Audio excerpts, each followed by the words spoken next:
والصلاة والسلام على رسول الله.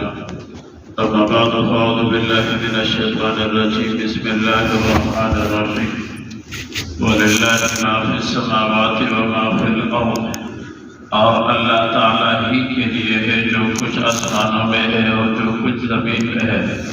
وَلَقَدْ وَصَّيْنَا الَّذِينَ اور البتہ تحقیق ہم نے حکم دیا، تاکیدی حکم دیا ان لوگوں کو اوتوا الکتاب من قبلکم جن کو دی گئی کتاب تم سے پہلے، وَإِيَّاكُمْ اور تمہیں بھی تاکیدی حکم دیتے ہیں أَنِ اتَّقُوا اللَّهَ کہ تم اللہ سے ڈرتے رہو.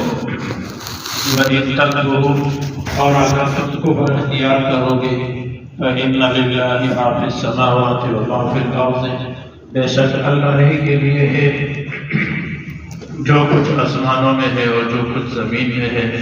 وَكَانَ اللَّهُ غَنِيًّا حَمِيدًا اور اللہ تعالیٰ بے پرواہ ہے اور قابل تعریف ہے. وَلِلَّهِ مَا فِي السَّمَاوَاتِ وَمَا فِي الْأَرْضِ اور اللہ تعالیٰ ہی کے لیے ہے جو کچھ آسمانوں میں ہے اور جو کچھ زمین میں ہے. وَكَفَى بِاللَّهِ وَكِيلًا اور اللہ ہی کا احساس ہے اور کافی ہے. إِن يَشَأْ يُذْهِبْكُمْ أَيُّهَا النَّاسُ وَيَأْتِ بِآخَرِينَ اور اگر وہ چاہتے تو تمہیں مٹا دے اور دوسرے انسانوں کو پیدا کر دے. وَكَانَ اللَّهُ عَلَى ذَلِكَ قَدِيرًا اور اللہ تعالیٰ ہر چیز پر قدرت رکھنے والا ہے.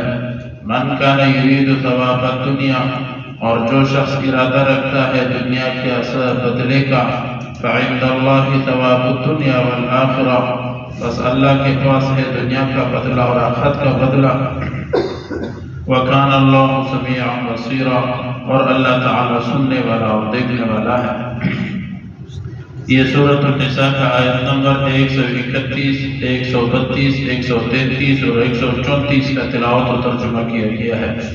پہلے آیت کے اندر اللہ تبارک و تعالیٰ نے اپنے قدرت بتلایا کہ آسمان اور زمین کے اندر جو کچھ ہے اس کا متصرف اللہ ہے، وہ سب کچھ کرنے والا اللہ کی ذات ہے.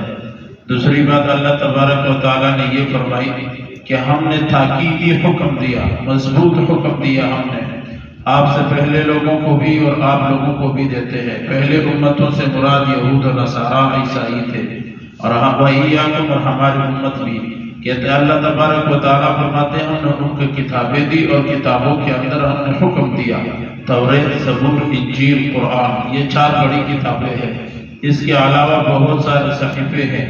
ان تمام کے اندر اللہ تبارک و تعالیٰ نے حکم دیا ہر امت کو ایک بات کا حکم تھا أَنِ اتَّقُوا اللَّهَ کہ تم اللہ سے ڈرتے رہو.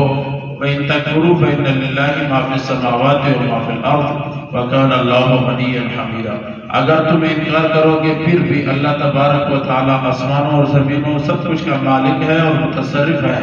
وَكَانَ اللَّهُ غَنِيًّا حَمِيدًا اور اللہ تعالیٰ قابل تعریف ہے اور بے پرواہ ہے. یہاں پر پہلی بات یہ سمجھنے کی ہے کہ اللہ تبارک و تعالیٰ نے 3 مرتبہ یہاں پر فرمایا. ایک آیت اور بھی آگے آ رہی ہے وَلِلَّهِ مَا فِي السَّمَاوَاتِ وَمَا فِي الْأَرْضِ جو کچھ آسمانوں میں ہے اور جو کچھ زمین میں ہے وہ اللہ ہی کے لیے ہے.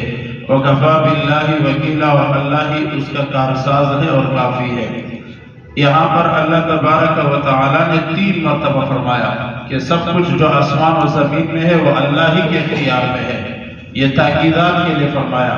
پہلی مرتبہ میں فرمایا کہ واضح حکیمہ وسعت ہے اللہ کے پاس ہر چیز موجود ہے. دوسری مرتبہ میں فرمایا کہ اللہ تبارک و تعالیٰ بے نیاز ہے، تم عبادت کرو یا نہ کرو. حدیث قدسی ہے، نبی علیہ السلام نے فرمایا کہ اللہ تعالیٰ فرماتے ہیں حدیث قدسی اس کو کہا جاتا ہے جو اللہ کی بات ہو لیکن قرآن نہ ہو، اس کو حدیث قدسی کہا جاتا ہے. حدیث قدسی ہے کہ اللہ تبارک و تعالیٰ نے فرمایا کہ ساری دنیا میری منکر ہو جائے یا ساری دنیا میرے تابعدار ہو جائے، مجھے اللہ کو اس سے کوئی فرق نہیں پڑتا. مجھے اللہ کی ذات میں، قدرت میں، صفات میں، حکمت میں کوئی کمی نہیں ہوتی.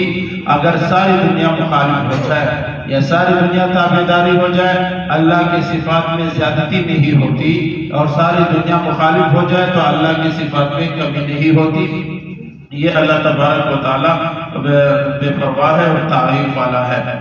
آگے آیت میں اللہ تبارک و تعالیٰ فرماتے ہیں يَشَأْ يُذْهِبْكُمْ أَيُّهَا النَّاسُ وَيَأْتِ بِآخَرِينَ وَكَانَ اللَّهُ اللہ فرماتے میں یہ بھی کر سکتا ہوں، تمہیں مٹھا کر کسی اور مخلوق کو لے آؤ، تمہاری جگہ کسی اور انسان کو پیدا کر دوں، تمہیں ختم کر کے دوسروں کو لاؤں، میں اس چیز پر قادر ہوں۔ اگر تم میری عبادت نہیں کرو گے لہٰذا میں تمہیں ختم کر کے کسی اور کو لے آؤں، مجھے کوئی فرق نہیں پڑتا، اور یہ میں کر سکتا ہوں، یہ میرے قدرت میں ہے۔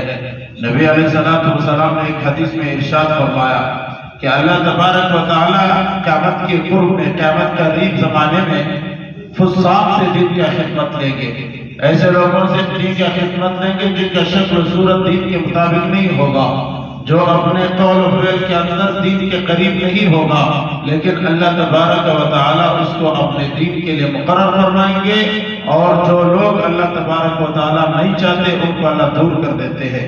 من کان یرید ثواب الدنیا فعند اللہ ثواب الدنیا والآخرہ، اللہ فرماتے تم خود فیصلہ کر لو، اگر تمہیں دنیا کا بدلہ چاہیے یا آخرت کا بدلہ چاہیے، میرے پاس دونوں بدلے موجود ہیں، دنیا کا بدلہ میں دے سکتا ہوں، آخرت کا بدلہ بھی دے سکتا ہوں۔ اگر دنیا کا بدلہ چاہتے ہو دنیا کا بدلہ دوں گا، اور آخرت کا بدلہ چاہتے ہو آخرت کا بدلہ دوں گا، لیکن یہ بات مستحکم اور مضبوط ہے کہ دنیا عارضی ہے، آخرت دائمی ہے، اور دنیا بے وفا ہے، آخرت وفادار ہے، دنیا کو فنا ہونا ہے، آخرت کو فنا نہیں ہونا۔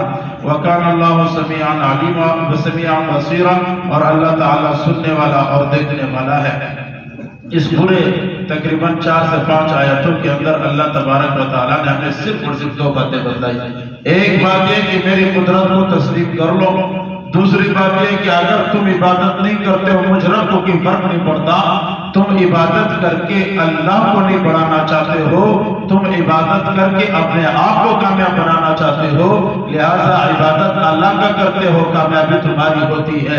اس لیے ان آیاتوں کے اندر اللہ تبارک و تعالیٰ نے اپنے قدرت کاملہ اور اس چیز کی طرف، مولانا ابوالکلام آزاد رحمۃ اللہ علیہ نے یہاں پر ایک خوبصورت جملہ لکھا، کہا کہ انسان عجیب ذہنیت کا مالک ہے، جب ماننے پر آتا ہے تو پھر گوبر اور پیشاب کا وہ پجاری بنتا ہے، اور جب نہ ماننے پر آتا ہے تو پیارے پیارے پیغمبر کو پتھرے مارتا ہے اور قرآن کو رد کرتا ہے، اللہ سے منہ موڑتا ہے۔ حضرت مولانا ابوالکلام آزاد یوں فرمایا کہ جب یہ انسان ماننے پر آتا ہے تو پھر سورج کے سامنے جھکتا ہے، جس نے سورج کو پیدا کیا اس سے منہ موڑتا ہے۔ اور عجیب انسانیت ہے کہ جب عجیب ذہنیت ہے کہ جب یہ ماننے پر آتا ہے تو پتھر کو اپنے ہاتھ سے کڑا کر کے بنا کر کے اس کی عبادت کرتا ہے، اور جس ذات نے اس کو پیدا کیا اس کا انکار کرتا ہے۔ یہ عجیب ذہنیت ہے۔ ان آیتوں کے اندر اللہ تبارک و تعالیٰ نے ہمیں یہی سمجھایا ہے۔ اللہ عمل کی توفیق عطا فرمائے۔